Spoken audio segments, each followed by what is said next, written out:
सबसे पहले सबको बहुत बहुत मेरा प्यार और बड़ों को आदर सहित प्रणाम और छोटों को बहुत सारा प्यार। Thank you so much for calling me here, specially giving me this chance so I can talk to my fans directly and they can hear me directly. कोई बीच में मीडिएटर नहीं है, थ्रू आप मुझे देख रहे हैं, मुझसे बात कर रहे हैं।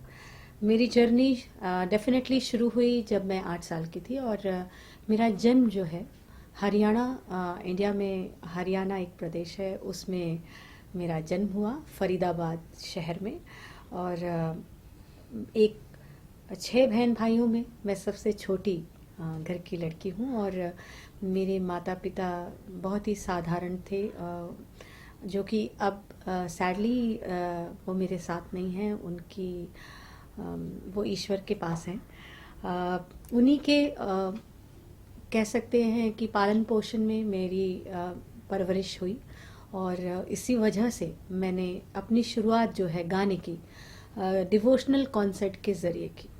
क्योंकि मेरे घर में बहुत ही साधारण तरीके से जीवन जिया जाता था और इतनी मुझे परमिशन नहीं थी कि मैं बड़े बड़े कॉन्सर्ट्स में या फिल्मी गानों को गाऊं, क्योंकि पुराने ख्यालात थे।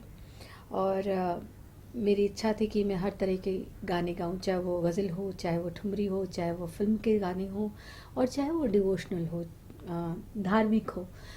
पर मुझे मेरे पिता लेट पंडित दयाशंकर जी ने कहा कि आपको इजाज़त मिलेगी, पर सिर्फ़ और सिर्फ डिवोशनल कॉन्सर्ट करने के लिए। तो मैंने शुरुआत जब मैं 8 साल की थी तब मैंने माता के जागरण, जो कि इंडिया में नॉर्थ में बहुत जिसका चलन है, उसमें किया। और धीरे धीरे इस तरह मेरी जो रुचि है, या कह लीजिए मेरा इंटरेस्ट है म्यूज़िक में, और ज़्यादा गहरा होता गया, डीप होता गया। मैं इसमें पूरी तरह से एक तरह से रच बस गई। तो मुझे लगा मुझे इसकी थोड़ी ट्रेनिंग, बेसिक ट्रेनिंग में लेनी चाहिए। तो मैंने थोड़े बड़े होने के बाद जब मुझे अलाउ किया गया म्यूज़िक के कॉलेज जाने के लिए, एक और परमिशन मांगी अपने पिता से कि मुझे सीखना है, ताकि मुझ पे कोई उंगली उठाए उससे पहले मैं अपने आप पर उंगली उठा लूँ कि यहाँ मैंने गलती की है। तो अपनी गलतियों को पहचानने के लिए मैंने एक बेसिक ट्रेनिंग दिल्ली में एक म्यूज़िक कॉलेज है, गंधर्व महाविद्यालय, वहाँ से ली। थोड़ा समय मैंने एक basic, not proper music training, but yes एक बेसिक ट्रेनिंग मैंने म्यूज़िक के ली। धीरे धीरे मेरा नाम पूरे दिल्ली के आसपास के सभी शहरों में बढ़ता गया। और जब आप बड़े होते हैं आपकी समझ, सूझबूझ भी बढ़ जाती है। तो उस सेम मेरे साथ भी हो रहा था। तो मेरी इच्छाएं भी बढ़ रही थी, समझ और सूझबूझ भी बढ़ रही थी। तो मेरी जो इच्छाएं थी फिर हुई कि मुझे फिल्मों में भी गाना चाहिए। पर मुझे ये नॉलेज नहीं थी कि फिल्मों में गाते कैसे हैं, तरीका क्या है, क्योंकि मेरे परिवार या मेरे पूरे फैमिली बैकग्राउंड में कहीं भी म्यूज़िकल एटमॉस्फेयर या कोई म्यूज़िक में नहीं था। मेरे पिताजी एक साधारण से पुजारी थे, एक प्रीस्ट थे मंदिर के। और हम सभी बच्चों को उन्होंने बहुत प्रेम से पाला और अच्छी परवरिश दी। बस एक ही चीज़ थी कि फिल्मों में कैसे जाना है, ये रास्ता मुझे नहीं पता था। कहते हैं ना, जहाँ चाहा है वहाँ रहा है। तो मेरी इच्छा पूरी मजबूत थी, इरादे पक्के थे। तो एक कॉन्सर्ट के लिए, डिवोशनल कॉन्सर्ट के लिए मैं मुंबई आई। और वहाँ पे मुझे वो एक बहुत बड़े, उस समय के बहुत बड़े निर्माता निर्देशक हुआ करते थे, अभी भी हैं, पर वो फिल्म्स अभी नहीं बना रहे हैं, सावन कुमाटा। उनके घर पे एक मैंने माता की चौकी की। जब मैं वो चौकी कर रही थी तो वहाँ जो ऑडियंस थी उसमें सभी फिल्म से रिलेटेड लोग थे, जिसमें म्यूज़िक डायरेक्टर्स में लक्ष्मीकांत प्यारेलाल, रविंद्र जैन, आदेश श्रीवास्तव, आशा भोसले जी, काफ़ी इंडस्ट्री के मैक्सिमम लोग बैठे हुए थे। मेरी गायकी औरों से अलग हट के सुनाई दे रही थी, क्योंकि मेरी आवाज़ थोड़ी, आप सुनते ही हैं मेरे गाने, नॉर्मल एक हीरोइन की आवाज़ नहीं है, जो पतली सी, सहमी सी, शर्माई सी, मासूम सी आवाज़ नहीं है। हाँ, वो बात अलग है, अभी मैं थोड़ी मासूमियत से बात कर रही हूँ, मैं हूँ नहीं इतनी मासूम। हाँ, शरारती में बहुत हूँ। तो वो बात जब मैं ये सोच रही थी कि मैं इतने लोगों के बीच में गा रही हूँ, शायद आज कोई मुझे मौका मिल जाए इस चमत्कार की। कहते हैं ना, आप एक्सपेक्टेशन रखते हैं कभी ना कभी, आप जब मन से सच्चे हैं और कर्म से सच्चे हैं और अपनी मेहनत भी पूरे सच्चे लगन से करते हैं, तो आपका चमत्कार पे विश्वास होता है और बिलीव होता है कि आपके साथ ज़रूर हुआ होगा। तो मेरे साथ हुआ। मुझे सावन कुमार जी ने बोला कि ये बच्ची बहुत खूबसूरत गा रही है। ये 94 दिसंबर की बात है। और उन्होंने मुझे उस दिन ख़त्म होने के बाद जब पूजा वगैरह हो गई, सब समाप्त हुआ, तो मुझे माइक पे अनाउंस किया कि जब भी मैं कोई नेक्स्ट अपनी अगली फिल्म बनाऊंगा, उसमें मैं इस बच्ची को ज़रूर गाने का चांस दूंगा। और ये चांस को पाते हुए एक साल बीत गया। 95 एंड में अगेन दिसंबर नवंबर में मुझे उन्होंने वापस बुलाया फरीदाबाद से, और मैं उनके इस वादे की बहुत रिस्पेक्ट करती हूँ जो उन्होंने निभाया। मुझ पर एक स्टैंप लगी एज एन प्लेबैक सिंगर की। वो गाना ना तो किसी को पता है, इवन मुझे भी पूरा गाना याद नहीं है एक्सेप्ट 2 लाइन्स। तो मेरे पास कहते हैं ना कि बायोडेटा था किसी के पास जाने के लिए कि मैंने इतने सारे कॉन्सर्ट्स किए हैं और मैं फिल्मों में गाना चाहती हूँ। ये देखिए, मैंने ऑलरेडी एक फिल्म में गाया है। तो एक प्लेबैक सिंगर का स्टैंप लगा मुझ पर। फिल्म का नाम था सलमा पे दिल आ गया, जो 96 में रिलीज़ हुई। और फिर मेरी एक हिम्मत आ गई मुझ में कि अब मुझे स्ट्रगल मुंबई में करना चाहिए। तो 96 से मैंने यहाँ रेगुलर मुंबई में आना शुरू कर दिया। बहुत सारे म्यूज़िक डायरेक्टर्स को नो आइडिया, मैंने कोई म्यूज़िक डायरेक्टर, छोटा स्ट्रगलर म्यूज़िक डायरेक्टर से लेके टॉप म्यूज़िक डायरेक्टर्स, किसी को नहीं छोड़ा। सबके पास अपने कैसेट्स सुना, तब कैसेट्स चलते थे, सीडीज़ नहीं चलती थी। सबके पास मैं अपॉइंटमेंट लेके पहुंचती थी। कई बार तो मैं 4-4 घंटा वेट करती थी, पर अपॉइंटमेंट वेस्ट हो जाती थी। मैं दिल्ली से मुंबई का सफ़र तय करके आती थी 3 दिन के लिए, लेकिन वो 3 दिन में मुझे शायद 2 ही म्यूज़िक डायरेक्टर से मिलना हो पाता था। तो बहुत मुश्किल था, लेकिन मज़ेदार था, क्योंकि मुझे स्ट्रगल करना पसंद है। कोई भी चीज़ मुझे आसानी से मिलती है तो मुझे मज़ा नहीं आता, एक स्वाद नहीं आता। वही बात है, अगर आप कोई खाना भी खाते हैं और जब कट के उसमें तड़का नहीं लगता है, पूरा पकता नहीं है, उसके बाद जो निवाला आपके मुंह में जाता है, तो उसका स्वाद, आनंद ही अलग होता है। सो मैं आई एम लाइक दैट। सो मैं मेहनत करती जा रही थी विश्वास के साथ कि I will definitely get a good chance one day. So it happened till 97 तक। मैंने 2-3 फिल्में की, जिनमें से वो गाने लोगों को बहुत पसंद आए। जिसमें से एक गाना था, जवानी का आलम बड़ा बेखबर है, दुपट्टे का पल्लू इधर का उधर है। ये आदेश श्रीवास्तव जी का म्यूजिक था। ये काफ़ी चला गाना। देन मुझे एक और सुपर हिट गाना मिला, पर पहचान नहीं मिली। गाने मिले, गानों को पहचान मिली, लेकिन हु इज़ रिचा शर्मा, ये पहचान की मुझे एक हो रही थी क्रियोसिटी, कब मेरा नाम लोग समझेंगे कि ये मैं हूँ। देन मैंने एक जो अगला गाना जो सुपर हिट हुआ, that was the first film Hera Pheri.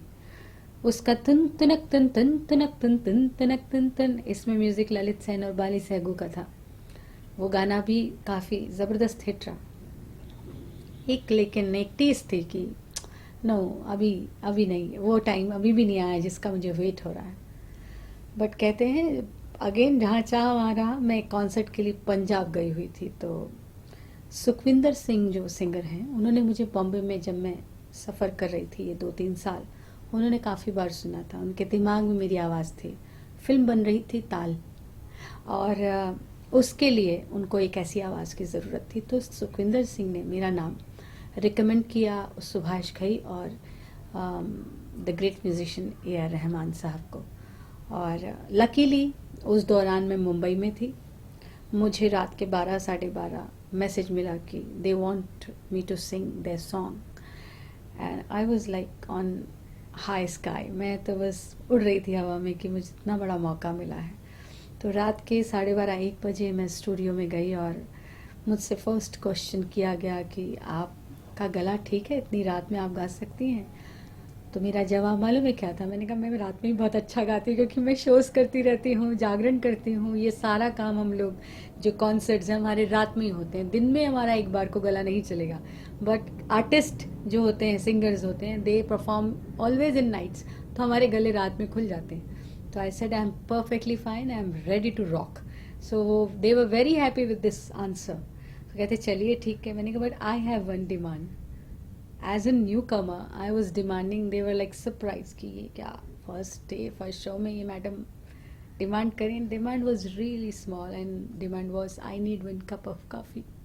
So said we give you 2 cup of coffee. So बहुत अच्छे मज़े में हमारा काम शुरू हुआ। Sukhwinder ji help me a lot with that song, और रहमान साहब were, he was really happy. और उनके साथ गाना शुरू हो गया। ये गाना कंप्लीट हुआ। सॉन्ग वॉज नी मैं समझ गई, नी मैं समझ गई, नी मैं समझ गई। पैसे तो नहीं मिलेंगे पर मैं गा देती हूँ आपके लिए फ्री में। Just kidding. सजना वे मेरे रांझना वे सोनिया वे रांझना वे माहिया वे रांझना वे सोनिया वे रांझना वे। नी मैं समझ गई, नी मैं समझ गई, इस गल दी रमज मैं समझ गई। नी मैं समझ गई, नी मैं समझ गई, नी मैं समझ गई। सोनिया वे रांझना वे माहिया वे रांझना वे सोनिया वे रांझना वे। और इस तरह से ये गाना हुआ।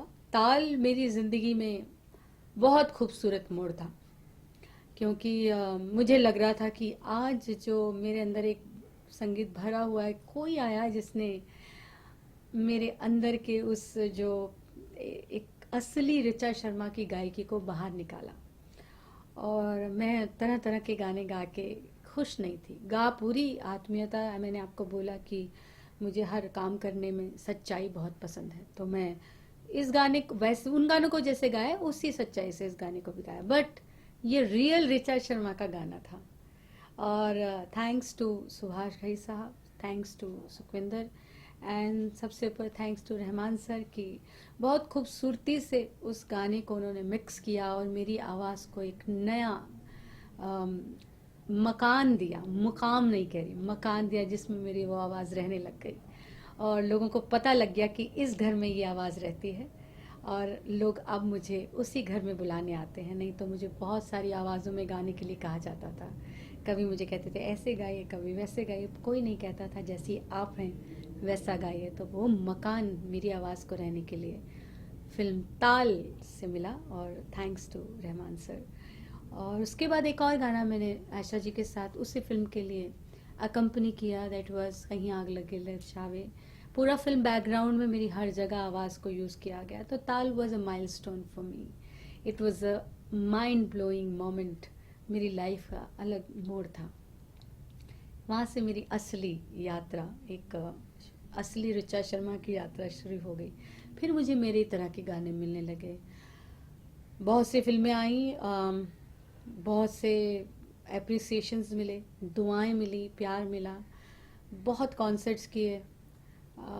अभी तक मैंने 6 से 7 वर्ल्ड टूर्स कर लिए हैं, जिसमें कि मुझे बेहद खुशी है कि मैं as a Richa Sharma concert के लिए जाती हूँ या एक किसी कॉन्सर्ट का हिस्सा बन के नहीं जाती हूँ। मेरी आइडेंटिटी मिली मुझे। God has been really kind to me. और माही वे के लिए मुझे 2003 यूएस में ही अटलांटिक सिटी में best singer of the year 2003 में अवार्ड मिला। देन कई अवार्ड्स मिले छोटे मोटे तो मुझे, बट मुझे एक अपनी कहते ना मंजिल मिल गई थी कि मुझे यहीं पहुंचना है। तो सफ़र जारी है। मंजिल का कुछ कलाकार की ज़िंदगी में अंत नहीं होता, वो दिखती रहती है, पहुंचता नहीं है कलाकार। पर खुशी इस बात की कि मुझे दिखती है मंजिल कि मैं पहुंच जाऊंगी। म्यूज़िक एल्बम्स जो होते हैं वो दौर था 2001 तक। उसके बाद ईयर बाय ईयर वो ट्रेंड एक तरह से चेंज होता गया। लोगों की इंटरेस्ट एल्बम्स में कम होता गया। उन लोगों को ज़्यादा मज़ा आता था क्योंकि वो they didn't wanted to buy a whole album for 1 or 2 songs. तो अभी तरह तरह के अब तो टेक्नोलॉजी इतनी हो गई है, इंटरनेट इतना ज़्यादा पॉपुलर हो गया है, तो they release one song also like me. मैंने कई पंजाबी एल्बम्स के लिए गाया है, not as an Richa Sharma album. मेरी राजस्थानी एक winds of Rajasthan album release हुई। उसके अलावा मेरी एक पंजाबी एक दूजे के लिए 2001 में रिलीज़ हुई। देन एल्बम ऐसे मैंने की बहुत सारी हैं, पर मुझे कोई और ये प्रोजेक्ट मेरे पास लेके आया और मैंने उसको गाया, ऐसे रिकॉर्ड किया है। बट अभी मैंने सोचा है कि मैं कुछ आफ्टर डूइंग दिस सजदा सॉन्ग एंड इतनी ज़्यादा लोगों ने इस गाने को मुझे प्यार मिला है लोगों का इस गाने की वजह से। हाँ, एक बात बहुत इंटरेस्टिंग हुई, जब मैंने ताल का गाना गाया तो मुझे उसी तरह के लाइक माहीवे, ज़िंदगी में कोई कभी आए ना रब्बा, लंबी जुदाई, बागबान, उमराव जान, कोई भी गाना उठाइए मेरा वही सीरीज चली आ रही थी, एक्सेप्ट वही फैमिली सॉन्ग मिल रहे थे। तो मैंने कहा ना, जैसे जैसे वक्त आगे बढ़ता है आपकी जो लालच कहते हैं ना गाने की और बढ़ती जाती है, आप बड़ा करना चाहते हैं उस सर्कल को, उस दायरे को। तो मैं भी बड़ा करना चाह रही थी, इट वॉज नॉर्मल। बट जब आप बहुत समय गा लेते हैं तो एक प्लस पॉइंट ये होता है कि म्यूज़िक डायरेक्टर्स आप पर बिलीव शुरू कर देते हैं, कि आप पर उनको यकीन होने लग जाता है कि कुछ एक्सपेरिमेंट अगर आर्टिस्ट करता है तो वो हो सकता है बेनिफिट के लिए ही हो। हाँ, हम उनको ये बोल देते हैं कि एक बार ट्राई करने दीजिए, if you don't like don't keep, if you like keep it. So ये ऑफ कोर्स 2005 तक तो ये 2006 तक तो ये बिलीव हो चुका था मुझ पर, मेरे म्यूज़िक डायरेक्टर्स का। देन अभी 2007 एंड में मेरा एक गाना मुझे एक नया जो एक अलग ऋचा नज़र आई लोगों को, दैट वाज बिल्लू रानी। जब गाना बाहर आया तो मैं तो बहुत खुश थी, और सुपरहिट गाना, हर गली कूचे पब शादी ब्याह कोई ऐसा कॉर्नर नहीं था जहाँ पे वो गाना ना चल रहा हो। पर कौन है सिंगर, क्योंकि मैंने इसमें नेज़ल वॉइस दी, किसी को समझ नहीं आया, तो मैं एक रियलिटी शो किया टेलीविज़न के लिए। वहाँ मैंने उसको कम से कम 3-4 बार गा के लोगों को यकीन दिला दिया इट वाज मी। तो एक मुझे फिर से उस तरह की आवाज़ें भी मुझे कई बार गाने की मिली, लाइक मैंने उसके बाद थैंक यू के लिए सेम वॉइस की। फिर एक्शन रिप्ले में मेरा जोर का झटका है जोरों से लगा, मैंने इस तरह की आवाज़ में 2-3 बार गाया।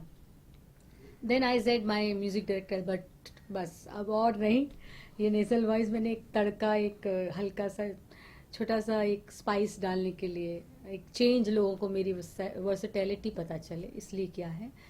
बट मैं इसको अपना स्टेबल नहीं करना चाहती हूँ, मैं ही रहना चाहती हूँ। हाँ, for a long time gap के बाद कोई ज़रूरत है, डिमांड ऑफ द फिल्म है, तो I would love to sing in this nasal voice, and they appreciate this decision and never told me to sing in this voice. उसके बाद उसी समय मैंने किया सजदा। 2010 was the highest people calling me and congratulating me, so it was a best year for me. Same time 2 तरह के गाने थे और दोनों ही टॉप 10 में गाने थे, एटलीस्ट फॉर 1 year।